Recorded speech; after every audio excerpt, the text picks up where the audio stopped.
September 21. In the coming years, it is planned to build new centers for maintenance and repair of aircraft in Turkey, a source in the country's Ministry of Transport, Maritime Affairs and Communications told Trend.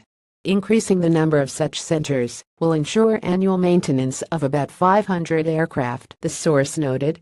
Along with this, it is planned to increase the potential of Turkish civil aviation, the source said. The need to increase the number of aircraft maintenance centers is also related to construction of new airports in the Turkish provinces, which in turn is important for the development of tourism and increasing the volume of freight transportations, the source noted. It should be recalled that construction of a third airport in Istanbul and the new Rize Artvin Airport, which will be built in drained areas in the northwest of the country, continues. Thus, the total number of airports in Turkey will reach 57. The first airport in Turkey was built in 1912 and was used for military purposes.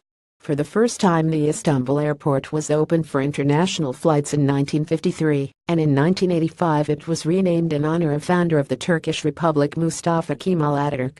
See 2017 Trend News Agency Baku, Azerbaijan. Visit Trend News Agency Baku, Azerbaijan at n.trend.az. Distributed by Tribune Content Agency, LLC.